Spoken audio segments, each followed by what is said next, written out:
저 그림에 써져 있는 글씨를 보면 기대면 추락 위험. 엘리베이터 문이 상당히 유용한 것이긴 하지만 만약에 거기에 기대면 추락 위험이 있을 수 있다는 의미입니다.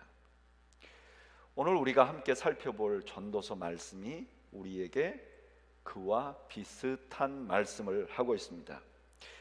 전도서 전체의 주제에 관해서 지난주에 한번 살펴보았는데, 전도서는 하나님께서 우리에게 주신 인생은 복된 것이다, 우리를 이 땅에 살게 하신 것은 축복이다.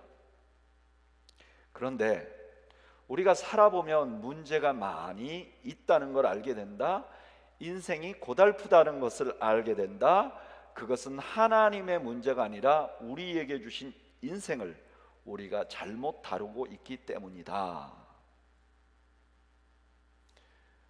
전도서는 바로 그것을 가르쳐 주는데, 오늘은 그 첫 번째 요소로 지성을 다룹니다. 지성. 이 지성은 하나님이 우리에게 주신 것인데 이것은 유익한 거예요. 전도서 1장 12절에 이렇게 말합니다. 나 전도자는 예루살렘에서 이스라엘 왕이 되어. 이 전도자가 솔로몬이라고 생각하는데 이 사람이 왕이 됐다는 거예요. 여기 왕이 되었다는 말은 무엇이든지 할 수 있는 권력자가 되었다는 것을 의미하죠. 그리고 나서 그가 무엇이든지 할 수 있게 된 다음에 가장 먼저 한 일이 무엇인지를 소개합니다. 13절, 마음을 다하여 지혜를 써서 하늘 아래서 행하는 모든 일을 연구하며 살핀즉 이는 괴로운 것이니 하나님이 인생에게 주사 수고하게 하신 것이라. 지혜를 써서 하늘 아래에 있는 모든 것을 연구하고 살폈다는 거예요. 여러분, 이것이 우리에게 주신 지성의 유익입니다. 지성은 하나님이 우리에게 주신 축복을 발견하게 하고 그것을 운영하게 하는 능력이, 기능이 있는 것이죠. 그래서 지성은 하나님께서 우리에게 주신 많은 복 중에 하나가 아니고 하나님께서 내게 주신 많은 축복을 담는 그릇 같은 역할을 하는 겁니다. 그래서 솔로몬이 1000번제를 드리고 나서 하나님께서 너에게 뭘 줄까? 그랬더니 솔로몬이 지혜를 주십시오 이렇게 말했어요. 왜 솔로몬이 지혜를 달라고 했는가? 하나님이 나에게 주실 많은 복들, 은혜들을 잘 간수하고 다룰 수 있는 능력을 달라고 말한 거예요. 그러니까 그것을 구한 솔로몬에게 하나님이 어떻게 하셨는가? 열왕기상 3장 12절에서 13절, 내가 내 말대로 하여 내게 지혜롭고 총명한 마음을 주노니 내 앞에도 너와 같은 자가 없거니와 내 뒤에도 너와 같은 자가 일어남이 없으리라. 내가 구하지 아니한 부귀와 영화도 내게 주노니 내 평생의 왕들 중에 너와 같은 자가 없을 것이라. 왜 하나님께서 지혜를 구한 솔로몬에게 부귀와 영화를 주었는가? 이유는 솔로몬이 구한 것이, 지혜가 이 부귀와 영화에 담긴 하나님의 은혜를 잘 기억하고 이걸 보관하고 사용할 수 있도록 해주기 때문에 그렇다는 거예요. 여러분, 기억하시기 바랍니다. 우리에게 주신 지성은 하나님이 우리에게 주신 축복을 간수하고 누리는 도구입니다. 그런데 너무나 많은 분들이 이 사실을 모르고 우리 인생에 주신 이 지성을, 하나님이 우리에게 주신 많은 축복을 잘 누리게 하기 위해서 사용하지를 않는 거예요. 물론 하나님이 어떤 축복을 주셨는데 그것을 내가 공부한다고, 지성을 사용해서 알아낸다고 문제가 하나도 없는 건 아닙니다. 그러나 우리가 살아가면서 겪는 많은 문제들이 내가 그냥 막연하게 이건 잘 될 거야 라고 생각하든지, 아니면 그냥 아무런 생각 없이 그것을 하나님의 축복이니까 그냥 누리기만 해도 된다고 생각하기 때문에 생겨나는 거예요. 그 대표적인 것이 결혼이죠. 결혼하신 분들, 인생에서 결혼만큼 중요한 게 어디 있습니까? 그런데 너무나 많은 사람들이 결혼에 대해서 학습하지 않는 거예요. 지성을 사용하지 않는 거예요. 결혼할 상대를 찾을 때도 정말 무지한 상태에서 찾는 거죠. 제가 청년들에게 어떤 사람하고 결혼하고 싶니? 끌리는 사람이요. 지성을 사용하지 않는 거예요. 끌린다는 건 지성을 쓰지 않겠다는 의미죠. 아니면 학습하지 않으니까 그냥 잘못된 정보를 가지고 결혼을 해요. 예를 들면 오래전에 한국의 여성들은 남성들의 직업만 보고 배우자를 선택한 경우가 있었어요. 오래전에 한국의 남성들은 여성들의 외모만 보고 결혼 상대를 찾던 때가 있었어요.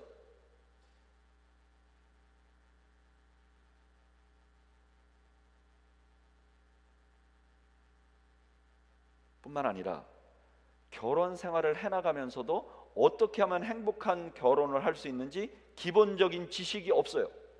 남편이나 아내가 서로 어떤 역할을 해야 되는지에 대한 공감대가 없는 거예요. 그러니까 다투는 거죠.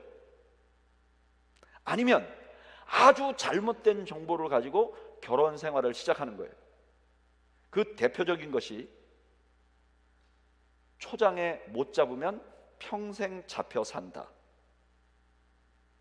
이거를 진리로 알고 결혼 생활을 시작해서 결혼 생활 내내 슬피 울며 이를 가하는 사람들이 많은 거죠.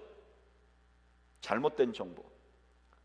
이건 결혼 생활에만 그런 게 아니죠. 신앙생활도 그래요. 너무나 놀라운 것은 너무나 많은 사람들이 신앙생활이 저절로 된다고 생각해요. 저절로 믿어지고 저절로 신앙이 좋아지고, 그래서 안 배우려고 해요. 교회에서 성경 공부나 제자 훈련 하면서 한번 성경 공부 해보실래요? 제자 훈련 해보실래요? 그러면 저 목사가 제자 훈련을 하고 성경 공부를 한다고 자기에게 어떤 유익이 있길래 저렇게 하라고 하는가 한 번도 생각해 보지 않는 거예요.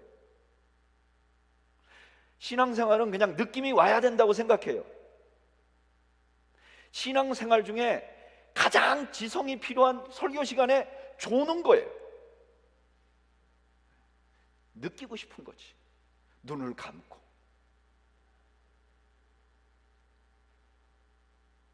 그러니까 너무나 많은 사람들이 신앙생활을 몰라서 기쁨을 누리지 못해요.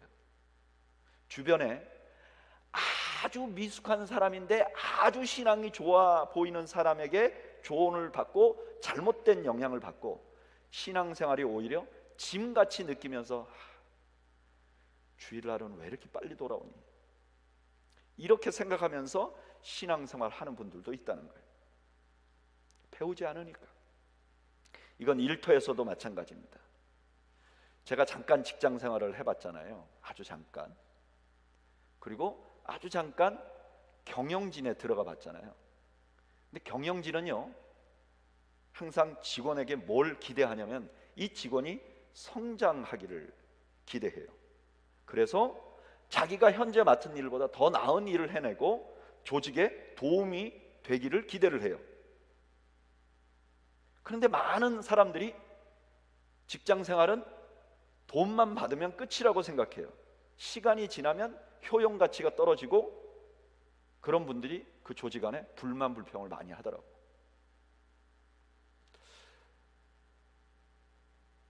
개인 사업도 마찬가지입니다.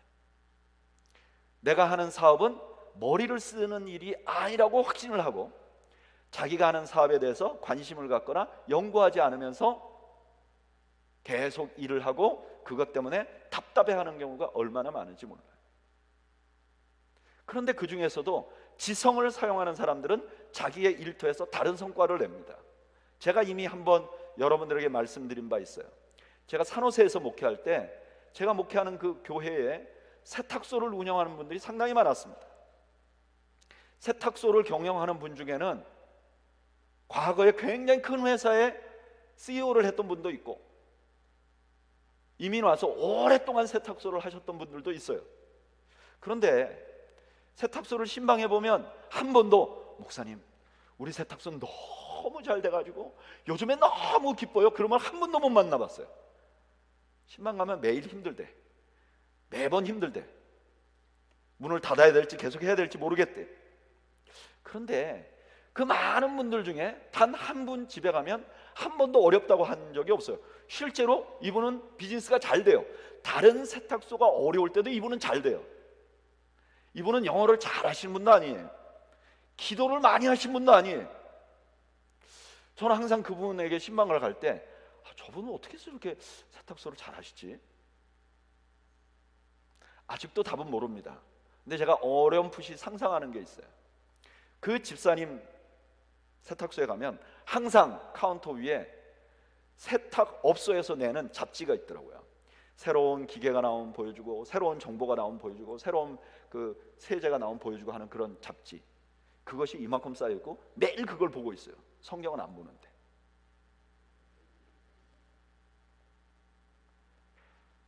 아직도 모릅니다. 그러나 분명한 것은 세탁소 하시는 분 중에 이분이 제일 많이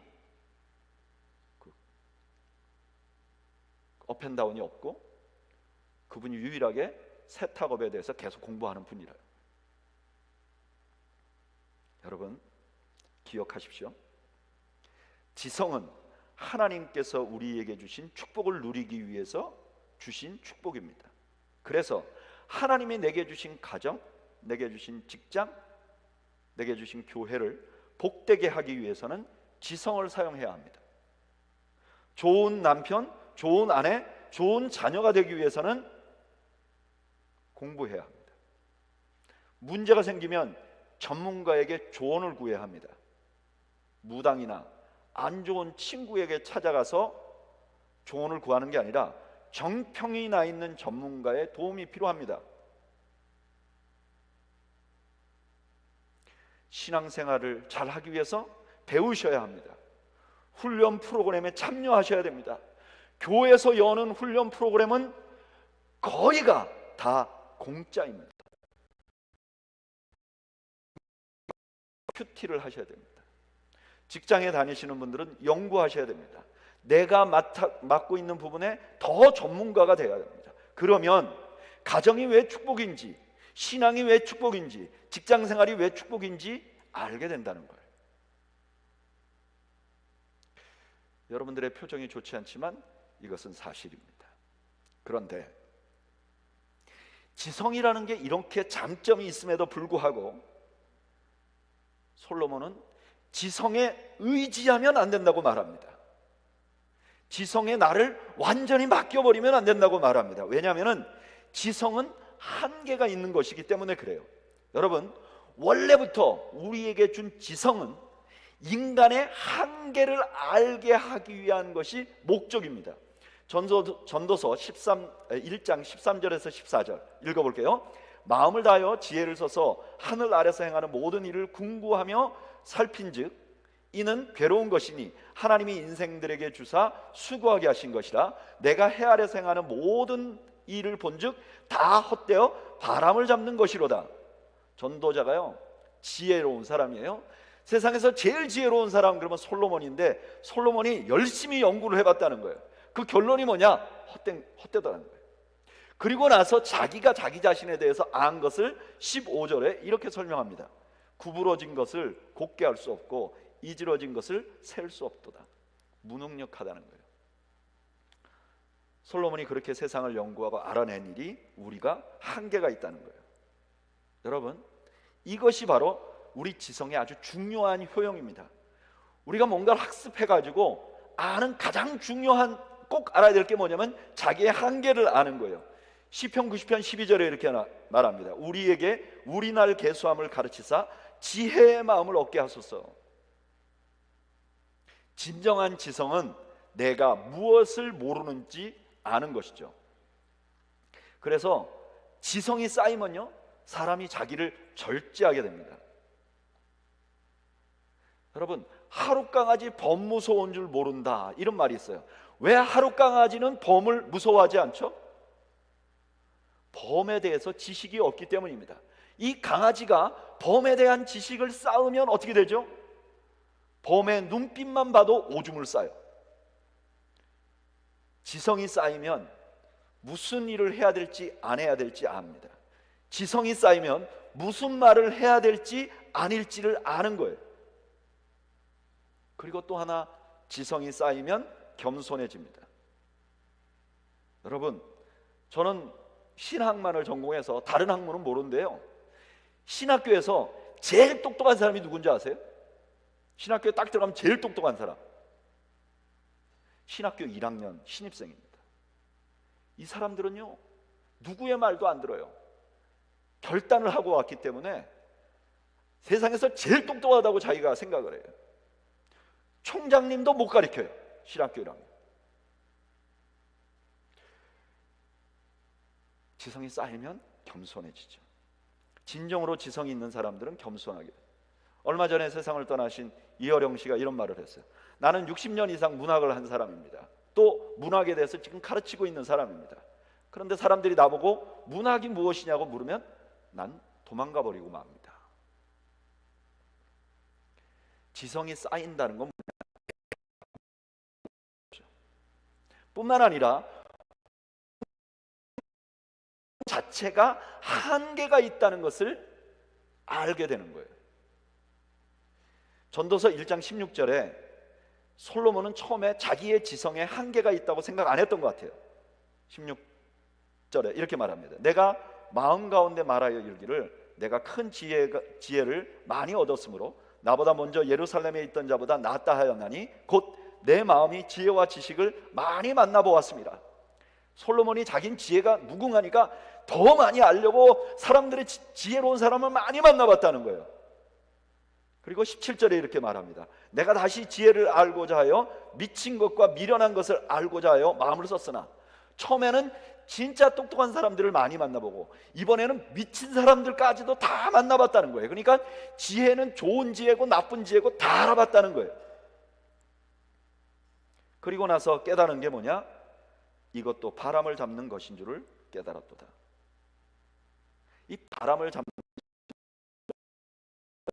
한번 나왔던 말입니다. 14절에서 바람을 잡는다는 게 의미가 뭐예요? 인간을 다 연구해 보니까 한계가 있는 존재라는 거예요. 그런데 자기 지성을 보니까 지성도 결국 한계가 있는 거예요. 여러분, 우리가 지성에 대해서 두 번째로 알아야 할 것이 이것입니다. 우리의 지성은 한계가 있습니다. 저를 따라 하시죠. 우리의 지성은 한계가 있습니다. 이걸 인정 못하는 것이 우리 인생을 힘들게 만드는 거예요. 지성을 사용하지 않고 무지성주의로 살아가는 것이 우리의 가정과 신앙생활과 직장생활에 큰 문제가 되듯이, 반대로 모든 것을 내가 알 수 있다고 생각하는 지성지상주의도 인생을 힘들게 만드는 거예요. 우리 인생을 망치는 가장 중요한 원인 중에 하나가 뭐냐면 지성지상주의예요. 생각해 보세요. 우리 인생을 사는 모든 인생의 문제가 어디로부터 나왔느냐? 죄로부터 왔어요. 이 모든 문제가 생긴 거예요. 근데 아담과 하와의 죄가 뭐였죠? 창세기 3장 5절 다 같이 한번 읽어볼까요?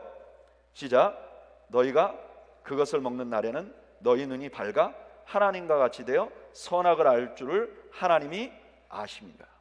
사단이 아담과 하와에게 선악과를 따먹으라고 할 때 뭐라 그래요? 네가 이거 따먹으면 하나님같이 지성이 많아질 거야. 따먹어버렸어요. 지성지상주의. 나는 모든 것을 알고 싶다. 내가 모든 것을 알아야 하겠다. 요즘 말로 이해가 되어야 내가 받아들이겠다. 이것이 세상을 망친 거죠. 근데 놀라운 것은 이 아담과 하와의 반복되고 있어요.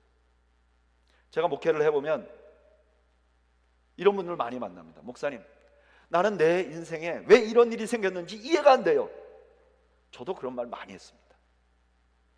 또 이런 분들도 있어요. 목사님, 내 주위에는 이해가 안 되는 사람이 너무 많아요. 난 저 사람 이해가 안 돼요. 당연한 겁니다. 우리는 다 이해할 수가 없어요. 그건 문제가 없는 겁니다. 내 인생에 내가 이해가 안 되는 일이 생기고 내 주변에 내가 이해가 안 되는 사람들이 생기는 게 자연스러운 거예요. 일이 모두 다 이해가 되고, 이해가 되는 어느 순간이 오면 조심해봐야 합니다. 이해가 안 되게 돼 있어요. 왜냐하면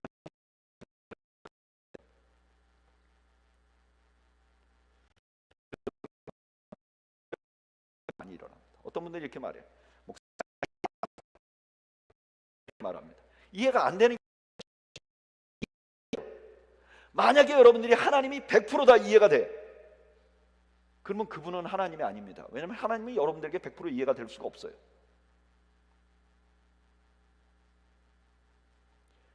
이렇게 자기가 다 이해하려고 하면 어떤 문제가 생기는가? 18절 한번 다 같이 읽어볼까요? 읽어보죠. 시작. 지혜가 많으면 번뇌도 많으니 지식을 더하는 자는 근심을 더하느니라. 내가 모든 걸 다 할 수 있다, 내가 모든 걸 다 이해해야 된다, 내가 다 해야 된다, 그러면 내가 알면 알수록 번뇌가 많아지고 알면 알수록 근심이 더해진다는 거예요. 하나님께서 지성을 주신 것은 분명히 축복인데, 이 지성을 가지고 나의 한계를 인정하는 데 사용하고 내 지성도 한계가 있다는 것을 인정하지 않으면 내가 사용하는 모든 지성이 오히려 나에게 번뇌, 예를 들면 어떤 것과 같은 것과 같아요. 내가 가지고 있는 캐파시티보다 훨씬 더 많은 일을 요청을 하면 우리가 오버히트가 되잖아요. 작은 컴퓨터에다가 큰 용량을 맡기면 컴퓨터가 다운되잖아요. 마찬가지로 우리 인생은 요만한데 내가 내 머리로 내 지성으로 다 이해해야 된다, 그러면 그때부터는 근심과 걱정이 생기는 거예요. 이것을 날카롭게 구별을 못하니까 너무 많은 사람들이 이렇게 생각하는 거예요. 그래, 뭘 아는 것이 우리를 힘들게 만든다, 지성이 우리를 힘들게 만든다. 아니요, 지성이 우리를 힘들게 만드는 게 아닙니다. 너무나 많은 사람들이 이걸 착각해서 식자우환, 모르는 게 좋다, 뭘 알면 자꾸 근심이 많다. 아니요, 잘못 아니까 문제인 거예요. 지성이 문제가 아니라 그것을 제대로 사용하지 못해서 그래요. 그럼 어쩌라고? 그럼 어떻게 되죠? 전도서는 여기서 이야기를 그쳐버립니다. 솔로몬은 죽었고 전도서는 답을 주지 않습니다. 어쩌라고? 그럼 우리 지성을 가지고 어떻게 하라고? 그런데 이 질문에 대한 대답을 우리가 3절을 해결하는 방법으로 동일하게 해결할 수 있습니다. 전도서 1장 14절에 이렇게 말합니다. 내가 해 아래서, 여기 해 아래라는 말이 3절에 똑같이 사용된 적이 있습니다. 여러분, 해 아래를 강조하면 무슨 뜻이라고요? 해 위를 보라는 뜻이죠. 해 아래를 강조하면 그것이 이 세상에 없다, 그런 뜻이 아니라 해 위에 뭔가 있다고 하는 뜻이라는 거죠. 여러분, 지혜가, 지성이 해 위에 지성이 있고 해 아래 지성이 있습니까? 네, 있습니다. 야고보서가 그걸 가르쳐줘요. 야고보서 3장 15절에 이렇게 말합니다. 이러한 지혜는 위로부터 온 것이 아니요 세상적이고 정력적인 것이다. 어떤 지혜가 있는데 이 지혜는 위로부터 온 게 아니라는 거예요. 그럼 위로부터 온 지혜는 어떤 거냐? 야고보서 3장 17절, 오직 위로부터 난 지혜는 첫째 성결하고 다음에 화평하고, 위로부터 나는 지혜가 있다는 거예요. 여러분, 해 위에 뭐가 있다 그랬죠? 하늘이 있어요. 하늘 위에는 누가 계시죠? 하나님이 계세요. 그러니까 해 위의 지혜라는 것은 하나님의 지혜예요. 이 땅의 지혜가 아니라 하나님의 지혜. 그럼 하나님의 지혜는 뭐죠? 고린도전서 1장 23절 24절이 설명을 해줘요. 하나님의 지혜가 무엇인지, 해 위의 지혜가 무엇인지 설명해줘요. 우리 다 같이 한번 읽어보겠습니다. 아주 중요한 말씀이에요. 다 같이 읽어보겠습니다. 시작. 우리는 십자가에 못 박힌 그리스도를 전하니 유대인에게는 꺼리는 것이요 이방인에게는 미련한 것이로되 오직 부르심을 입은 자들에게는 유대인이나 헬라인이나 그리스도는 하나님의 능력이요, 그 다음 뭐래요? 하나님의 지혜니라. 아멘. 하나님의 지혜가 뭐냐? 십자가라는 거예요. 여러분, 십자가가 뭐죠? 인간이 죄를 지었어요. 모든 인간은 죄를 지었어요. 그 죄의 근본은 뭐냐? 하나님을 반역하는 거예요. 그래서 인간은 죽어야 돼요. 다 죽어야 돼요. 근데 하나님이 그 인간을 사랑하셨어요. 그래서 그 인간을 죄로부터 구원하기를 원했어요. 이것을 땅 아래의 지혜로 생각하면 이런 거예요. 내가 누군가가 죄를 지어서 이를 구원하려면, 내가 누군가를 압제 가운데서 구원하려면 어떻게 하느냐? 그 압제를 하는 대상을 내가 힘으로 눌러야 돼요. 죽여야 돼요. 그리고 그 낫서야 내가 그 압제당하는 사람을 구해낼 수 있어요. 이게 세상의 방법이에요. 근데 하나님은 다른 방법을 사용한다 그래요. 그게 뭐예요? 그 압제를 하는 자를 앞에서 내가 죽겠다는 거예요. 내가 죽음으로 그를 제압하겠다는 거예요. 그리고 나서 내가 압제받는 자를 구원하겠다는 거예요. 세상 사람들은 이해할 수 없어요. 이게 하늘의 지혜예요.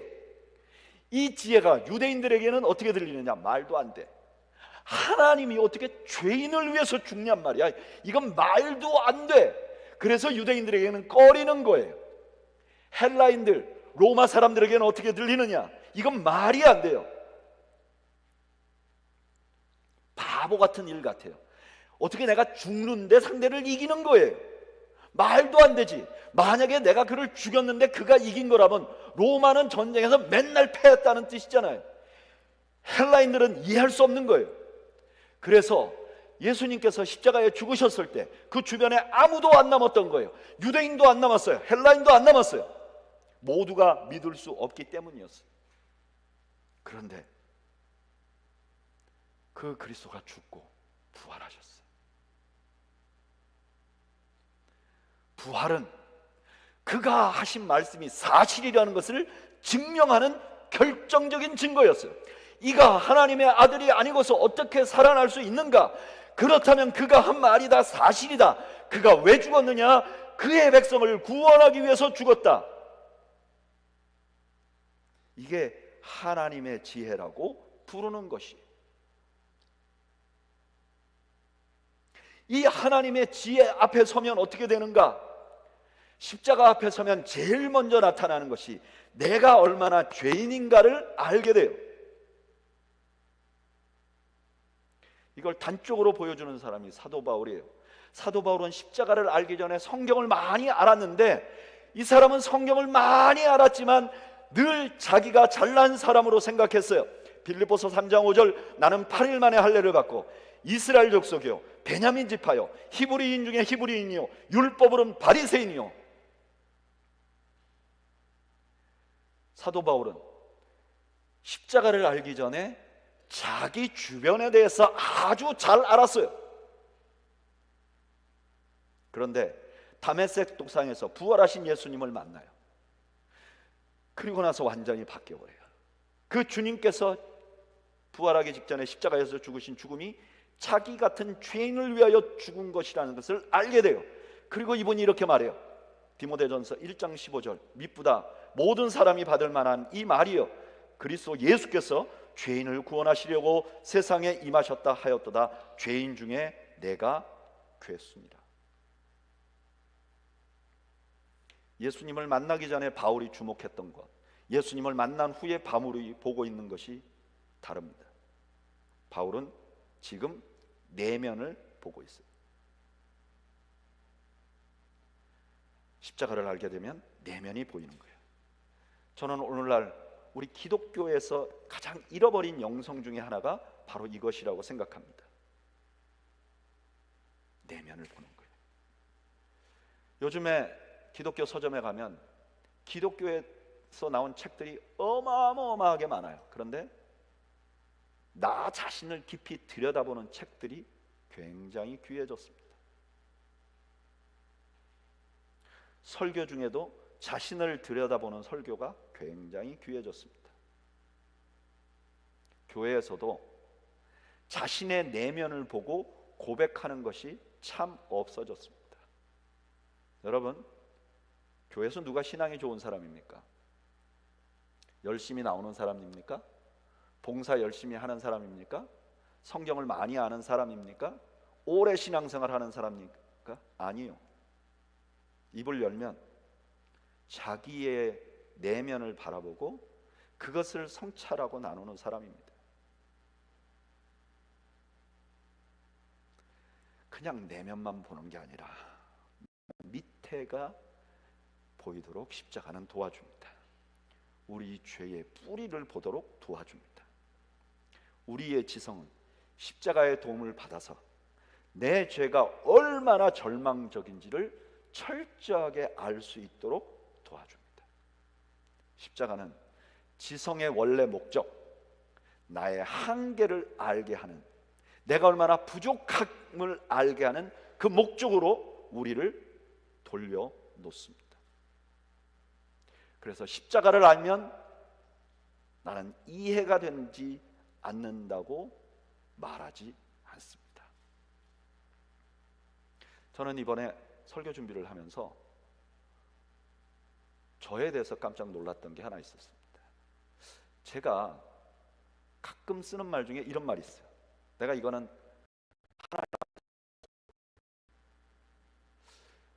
예전에 어떤 분이 이 말을 하는데 굉장히 멋있게 들리더라고요. 그래, 우리가 이 땅에서는 이해가 안 되는데 우리가 참고 있다가 하나님 앞에 가면 내가 꼭 물어봐야지. 멋있어 보이더라고요. 그거 괜찮아 보여요. 그래서 저도 그런 말을 자주 쓰고 제 인생에도 내가 이거는 하나님 앞에 가서 물어봐야지. 제가 이번에 설교를 하면서 하나님이 저에게 이런 말씀을 하시는 것 같아요. 물어보긴 뭘 물어봐, 니까지 것이. 아멘. 니까지 것이 물어보긴 뭘 물어봐. 물어본들 알겠어?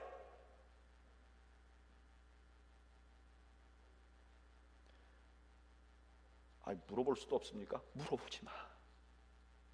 그냥 없어지는 거예요. 그냥 자기의 부족함에 전문가가 되는 거예요.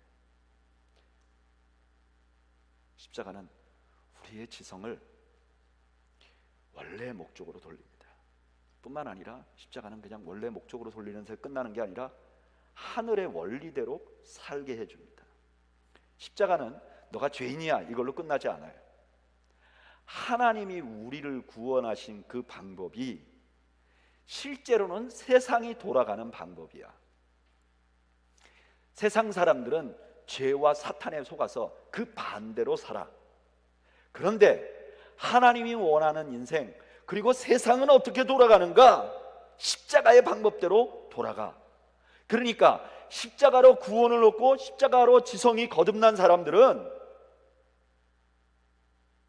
우리가 살아가는 방법을 십자가의 방법대로 살아야 돼.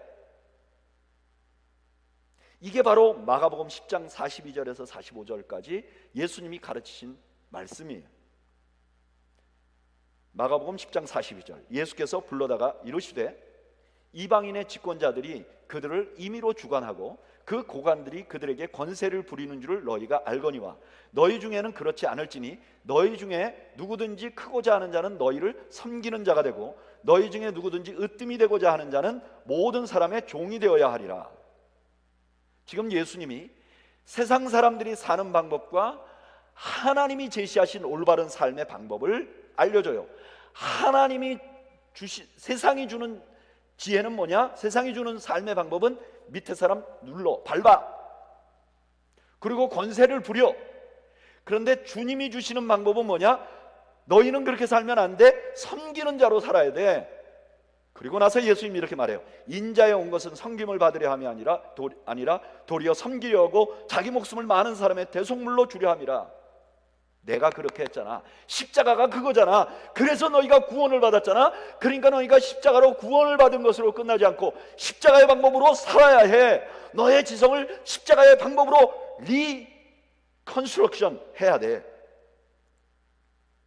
사도 바울이 이것을 알고 나서 자기가 살아왔던 방법이 세상적인 방법이었고 그것이 잘못된 방법이라는 걸 알고 나서 이렇게 고백합니다. 빌립보서 3장 8절 9절, 또한 모든 것을 해로 여김은 내 주 예수 그리스도 예수를 아는 지식이 가장 고상하기 때문이라. 내가 그를 위하여 모든 것을 잃어버리고 배설물로 여김은 그리스도를 얻고 그 안에서 발견되려 함이니 내가 가진 의는 율법에서 난 것이 아니요 오직 그리스도를 믿음으로 말미암아 마문 것이니 곧 믿음으로 하나님께로부터 난 의라.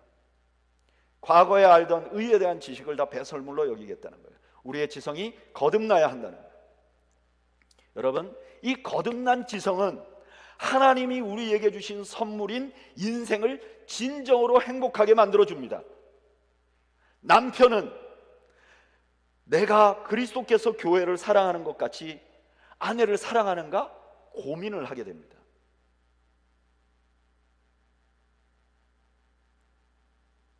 그리고 그걸 구체적으로 어떻게 실천해야 될지 지성으로 생각하게 됩니다.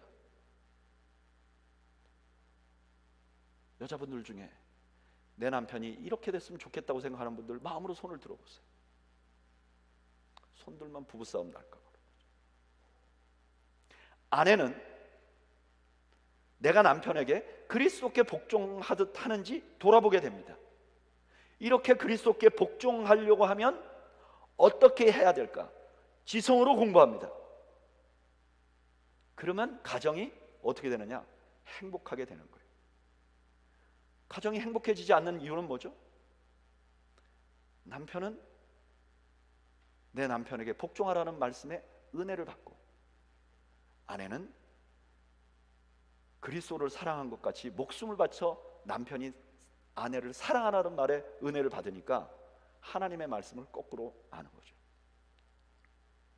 신앙생활이 내 만족이 아니라 하나님의 영광이라는 것을 알게 되고, 하나님의 영광을 위하여 내가 어떻게 죽어야 할지, 내가 죽는 것이 하나님께 영광을 돌리는 일이라는 것을 알게 되고, 지성을 사용해서 내가 죽으려면 어떻게 해야 되는가 공부하게 되면 그때부터 신앙생활이 기쁨이 돼요. 내가 살아있는 사람은 신앙생활 아무리 해도 기쁨이 없습니다. 왜냐? 내 마음대로 되면 기뻤다가 내 마음대로 안 되면 화가 나니까. 직장 상사도 마찬가지입니다. 내 일터에서도 마찬가지입니다. 거듭나지 않는 지성으로 볼 때 바보같이 보이는 방법으로 내가 그리스도의 뜻을 행해야 하는 것이죠. 이것이 가장 좋은 방법으로 우리 인생을 살 수 있도록 알려주는 것이죠. 오래전에 한국에 그 청년 바보 의사라는 기독교 책이 유책이에요. 그런데 이 책이 어떤 내용이냐? 이 안수연이라는 사람이 33살에 군의관으로 있다가 유행성 폐혈증로 세상을 떠나게 됩니다. 안타깝죠. 그런데 이런 분들은 많이 있습니다. 그 가족에게는 안타깝지만 군의관들이 환자를 치료하다가 어려워지는 분들이 종종 있어요. 굉장히 슬픈 일이지만 그런 일이 있을 수 있는 거죠. 그런데 이 안수연이라는 젊은이가 영락교회라는 교회를 다녔어요. 청년에. 그래서 이분의 장례식을 영락교회에서 열었습니다. 그런데 장례식을 교회에서 열자마자 조문객이 4,000명이 왔어요. 영락교회에서 그 장례를 잘 하는 교회예요. 그 교회 역사상 한경직 목사님 다음으로 조문객이 많이 온 사람이에요. 아니 도대체 안수연이라는 아이가 누구길래 이렇게 많은 조문객이 오느냐, 이게 얘가 도대체 어떻게 살았는가?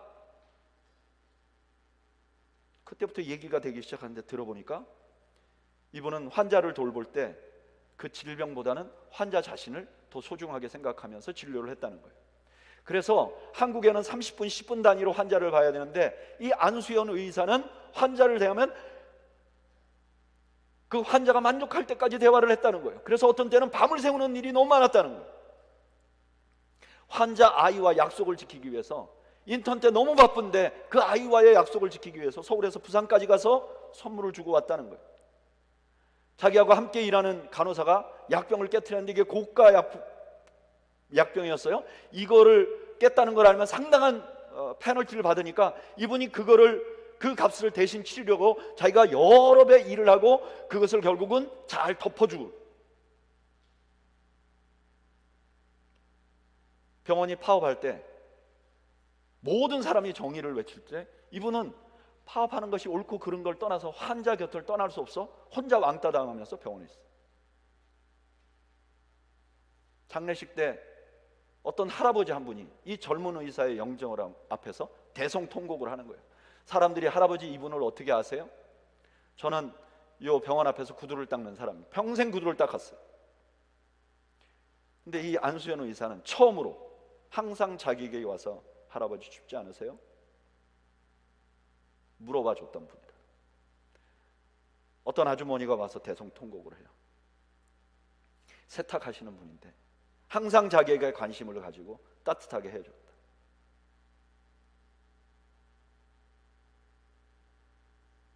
세상의 눈으로는 바보처럼 보이고 왜 저렇게 사는가 했는데 이 사람은 그의 지성을 십자가에 굴복시키고 자기와 주변 사람들을 행복하게 해주는 진정한 지성을 가진 사람이었습니다.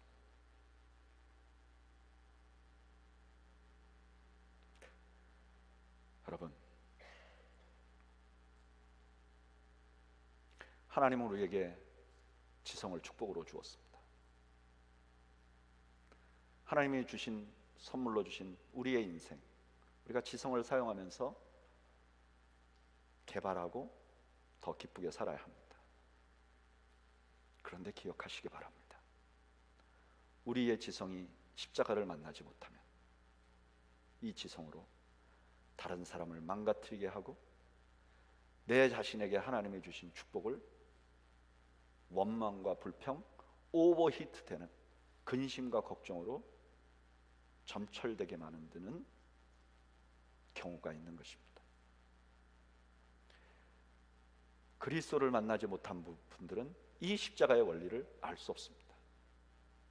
그래서 힘든 것이죠. 그런데 우리의 지성을 어디에 굴복해야 할지를 아는 사람입니다. 저는 여러분들에게 주신 축복인 지성을 하나님의 은혜 가운데 사용하시는 여러분들이 되시기를 주님의 이름으로 축복합니다. 우리 잠시 눈을 감을까요? 우리 한번 잠시 눈을 감고 기도하겠습니다. 여러분, 지금 내 인생에 힘든 부분이 어디입니까? 가정입니까? 신앙생활입니까? 직장생활입니까?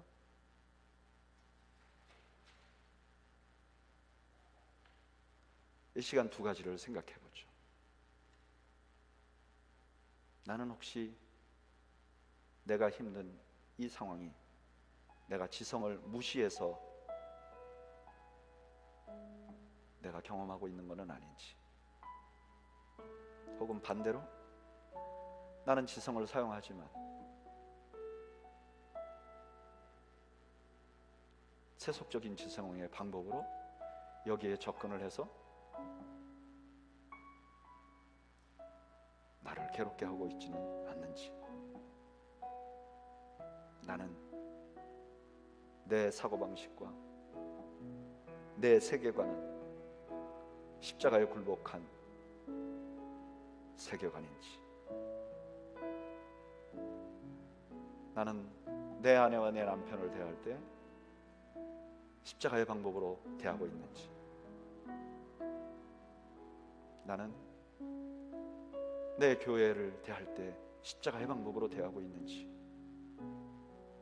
나는 내 직장을 대할 때 십자가의 방법으로 대하고 있는지, 우리 한번 이 시간 함께 기도하면서 우리 자신을 돌아보시기를 바랍니다. 그리고 마음에 걸리는 부분이 있으면 주님께 기도하죠. 주님, 이 영역에 십자가의 지성으로, 십자가의 지식으로 거듭나게 하시옵소서. 그 방법으로 볼 수 있도록 나를 도와주십시오. 그 방법으로 살 수 있도록 나를 도와주십시오. 우리 한번 이 시간 기도하겠습니다. 함께 기도하겠습니다. 아버지,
이제는 우리 주님 예수 그리스도의 은혜와 하나님 아버지의 그 크신 사랑과 성령님의 교통하심이 우리에게 주신 지성을 십자가로 거듭나게 하고 하나님을 향하여 사용하는 참된 그릇으로 사용하기를 소원하는 주의 백성들 머리머리 위와 이들의 가정과 이들의 생업 위에 지금으로부터 영원 무궁토록 함께 있을지어다. 아멘.